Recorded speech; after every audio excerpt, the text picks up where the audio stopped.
बेटी के हाथों की मेहंदी भी नहीं उतरी थी और दहेज की प्रताड़ना शुरू हो जाती है। 1 महीने बीते थे शादी को और पुनः पैसा वापस मांगना शुरू हो जाता है लड़की से कि आप अपने घर जाओ, अपने पिताजी से पैसे लाओ, पैसे ला करके दो, तब आप यहाँ पे रह सकती हो। अगर आप पैसे नहीं लाती हो तो आपको यहाँ रहने का कोई अधिकार नहीं है। जब 1 महीने बीत जाते हैं शादी को, तब लड़के को ये दिखाई देता है कि लड़की का दांत उठा हुआ है। जब 1 महीने बीत जाते हैं शादी को, तब लड़का को ये पता चलता है कि मैं और ज़्यादा काबिल हूँ, मुझे और ज़्यादा दहेज में पैसे चाहिए थे। बेटी के जो पिता हैं उन्होंने कहीं से 7 जगह से लोन उठाया, सूद पे जाकर के किसी से पैसे लिए। जो बचे खुची ज़मीन उनके पास थी, उनको किसी को सुद भरना में या क्या कहते हैं उसमें दे दिया गया और तब जाकर के एक बेटी की शादी हुई। 3 लाख रुपए का रकम दिया गया, 80,000 का गहना दिया गया, पलंग, सोफा सेट, ये लन फन जो भी होता है वो सारे चीज़ों को ले दे करके बेटी का विवाह किया जाता है, जो कि दहेज लेना और देना दोनों ही अपराध है। लेकिन पिता मजबूर होता है, बिना दहेज दिए हुए उसकी बेटी की शादी नहीं होती, उसका विवाह नहीं हो पाता। जब 1 महीने के बाद उनकी बेटी को प्रताड़ित किया जाने लगा, वो अपनी बेटी को वहाँ से ले आए और बोले कि आप हमारी बेटी को छोड़ दीजिए, उसको इस तरह की प्रताड़ना मत दीजिए और हम शादी वापस कर लेते हैं, आप किसी और से शादी कर लीजिएगा। तो वो पैसे के भूखे लोग ने सोचा कि हम कैसे लड़की को छोड़ दें, हमको पैसा वापस देना पड़ेगा।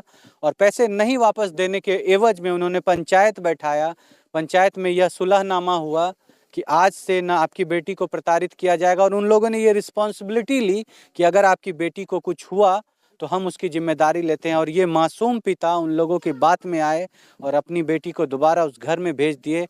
घर पहुंचने के महज 3 दिन के बाद उस बेटी का शव प्राप्त होता है। यहाँ पे उनकी एक मित्र मौजूद है, उनकी जो कि रिलेशन में फुआ भी लगती हैं और उनके साथ पढ़ाई भी की हैं। आपको उनसे सुनवाते हैं कि कैसी थी वो लड़की और क्या क्या अत्याचार, क्या क्या प्रताड़ना उसको वहाँ पे मिला है। सारी बातों को आपको सुनवाते हैं, आइए आपको उनसे मिलाते हैं। नमस्कार दीदी। आपको भी दर्शक जितना देख रहे हैं आपको चैनल को सबको नमस्कार है। मैं वो खुशबू के बारे में ये कहने के लिए चाहते हैं, जो मेरे भतीजी है और खुशबू बहुत अच्छा लड़की थी, इतना अच्छा थी कि जो मेरे साथ में पढ़ाई किए हैं। और वो सरिता भी है, सरिता के साथ पढ़ाई किए हैं। सरिता आ जाओ इधर थोड़ा। तो उसको साथ हम दोनों तीनों गोटा पढ़ाई करते थे, बचपन से पढ़ाई किए हैं, एक साथ में रहे हैं। बहुत अच्छी लड़की थी। कभी उसको आंख में आज तक उसको मम्मी पापा अपना से आंसू नहीं देखा। आज उसको मम्मी पापा आंसू को संघर्ष कर रहे हैं बैठकर और रो रहे हैं। और उस दिन से खुशबू का 31 तारीख का सांझ का जो डेट कर देता है, तब उसको हस्बैंड फोन करता है मेरे भैया को पास, जो खुशबू मर। भैया ने बोला जो कैसे मरा। तो इधर रोना उना हो गया। जो जिसका घर में मौत हो जाता है उसको तो अपना खुद ना गारंटी रहता है जो क्या होगा क्या नहीं होगा। तो भैया घर पर नहीं था, भैया पंजाब में था। एक भाई मजदूरी कर कर 3 लाख टका देकर उसको और 80,000 का जेवर देकर उसको शादी किया। जब शादी कर दिया तो मैं सरकार से अपील करेंगे, सरकार जो नारा लगाया था बेटी बचाओ बेटी पढ़ाओ, मैं नीतीश कुमार से ये कहने के लिए चाहते हैं, जो सर आप नारा जो 2 साल पहले लगवाया, 3 साल पहले, जो बेटी बचाओ बेटी पढ़ाओ, ये नहीं क्यों कह दिया जो बेटी को मारो बेटा बचाओ, जो बेटा कमा कर राज लगा सके। अब बहू कहाँ से लाएगा? जब बेटी नहीं होगी, बेटी नहीं होगी तो बहू कहाँ से आएंगे? बेटी रहेगा तब तो बहू। अब बेटी को मारा और उसमें तिलक मुंह मांगा तिलक देता है। जितना लड़का वाला को हो जाए मांगने का, उतना जहाँ से हो, जगह बेचकर हो, शरीर बेचकर हो, चाहे जहाँ से हो। मेरे भाई 2 लाख टका तो लोन पर उठाया और 2-3 लाख टका 5 टका ब्याज से लिया, तब शादी का शादी हुआ है। और उस भाई को 200-300 रुपया पंजाब में मजदूरी करता है। अब सर सोचिए, जो 300 रुपया मजदूरी पंजाब में जाकर करता है, उसका कितना साल लगेगा सधाने में। और वो बेटी का घर नहीं बच सका, वो दुनिया छोड़कर चला गया। तो इसके लिए सरकार को आवेदन नहीं देना चाहिए कि बिल्कुल सरकार इस पर रिस्क उठाए। और मैं कुछ नीतीश कुमार को ये बोलेंगे, जो बेटी को रखना है तो लड़का वाला से सूचित कीजिए, जो तिलक न ले, बेटा को गुलाम न बनाए। और तिलक ले रहे हैं तो बेटा गुलाम हो गया, वो अपना वाइफ को बात मानेंगे और माँ बाप को बात मानेंगे, ऐसा ऐसा नहीं जो नहीं मानेंगे, लेकिन वाइफ को गुलाम है वो। नहीं, कोई किसी का गुलाम नहीं है दीदी।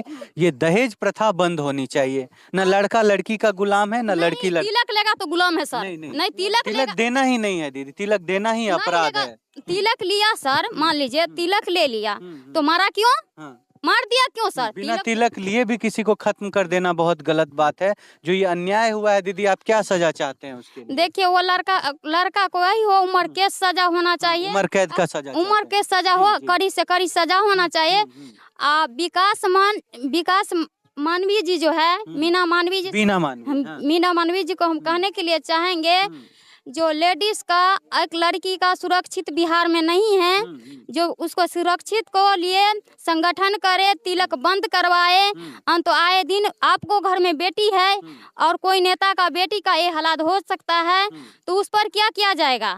आज तो गरीब को बेटी चल गए तो किसी सुनने वाला नहीं, कोई नहीं सुनने वाला। वहाँ पर जब पुलिस आया तो कोई नहीं इसको बात सुनने के लिए तैयार था।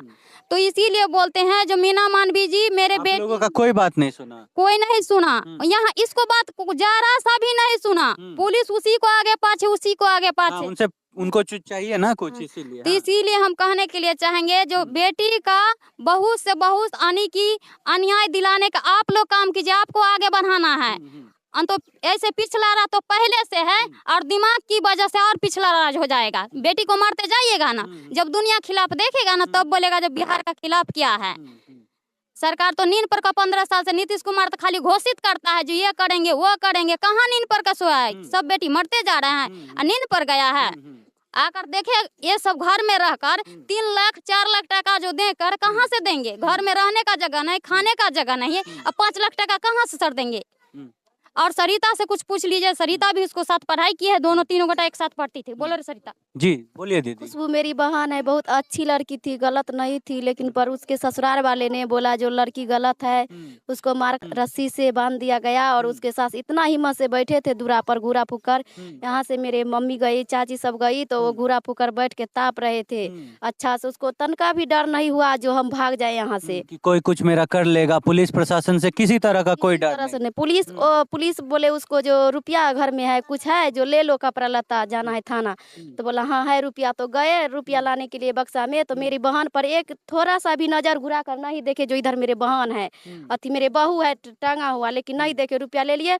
पुलिस आगे पीछे चारों तरफ गए उसके साथ। जो इतना ही हम जानते हैं। देखिए नीतीश सरकार, आपसे ये 2 बहनें ये गुहार लगाती है कि आप जो सिर्फ नारा लगाते हैं, उस नारे को आप सत्य करके भी साबित करिए। अगर बेटियां समाज में होगी नहीं तो आप किससे करेंगे शादी और कैसे बनेगा समाज? ये इन दोनों बहनों का गुहार था आप लोगों से। अगर आप लोगों के कान में थोड़ी सी भी आवाज़ जाती है तो प्लीज़ इन बातों को सुनिए। और इन दोनों बहनों ने जो कहा है, इन बहन ने जो कहा है कि जी मीना मानवी जी से हम जरूर अपील करेंगे, जो जितना ये सरकार पहले से बुढ़ापा से बैठा हुआ है वो सरकार हटे। जैसे दीदी मुर्मू जो बैठा है तो निर्णय वो सही लेता है, इसी तरह मीना मानवी जो को सरकार बनाया जाए कि जो बेटी को सुरक्षित मिलेंगे। तो ये रहेगा बुढ़ापा सरकार तो वही हाल होगा। बुढ़ापा का रहेगा बूढ़ा वाला ज्ञान, और रहेगा वही हाल नहीं बदलेगा। आने दीजिए, नया सरकार नया लागू बात लेगा आएगा, लेकिन ये नीतीश सरकार ये बात जरूर सुने और जरूर इस पर अमल करे बात को। आ तो गया है चुनाव, 15 साल से कहाँ था वो? 15 साल से बेटी को देख रहे, जय को तय मारते हैं। बेटी का कहाँ इज्जत कर रहा है? बेटी का इज्जत नहीं कीजिएगा तो आप लोग जाइएगा कहाँ? बेटिए के पाकर आपको संस्कार बढ़ेगा, वंश बढ़ेगा, आपसे वंश बढ़ेगा। रखिए ना बेटा का 50 साल कुमारे, देखते हैं कहाँ से वंश बढ़ जाता है। तो इस बहन का ये गुहार था। आप लोग क्या कहना चाहेंगे इस बहन के अपील के बारे में, जो ये बहन ने पूरे समाज से की है, एक सरकार से की है, हर एक उस लोगों से किया है जिनके पास पावर है, जिनके पास सत्ता है, और उन लोगों से भी किया है जिन लोगों ने इस तरह की घटना को अंजाम दिया है कि अगर बेटी नहीं होगी तो कैसे चलेगा आपका संसार, कैसे बढ़ाइएगा संसार। आप क्या कहना चाहेंगे इस बहन के बारे में? आप क्या कहना चाहते हैं इन घटनाओं के बारे में? सारी बातों को छोड़ जाते हैं आपके साथ, आप अपने राय को जरूर रखिएगा। और ये बहन ने जो बात कही है उस बात को बहुत सीरियसली लीजिएगा और उसका जवाब जरूर दीजिएगा। मिलते हैं आपसे नेक्स्ट वीडियो में, तब तक के लिए जय हिंद, जय भारत और कृपया करके बेटियों को बचाइए। बेटियों के साथ समाज में बहुत अन्याय हो रहा है। सब मिल करके एक साथ खड़े हुए, जो इस वीडियो को देख रहा है, जो इस बेटियों के बारे में जान रहा है, अगर उनके घर में कोई बेटा है तो आप अपने बेटे को कम से कम इस काबिल बनाइए कि वो किसी से एक भी रुपया ना ले दहेज में, और बेटियां समाज में सुरक्षित रहे। हम बस आपसे यही कहना चाहते हैं। और इन बहनों ने जो गुहार किया, उनकी बातों को सुनिए। मिलते हैं आपसे नेक्स्ट वीडियो में, तब तक के लिए जय हिंद, जय भारत।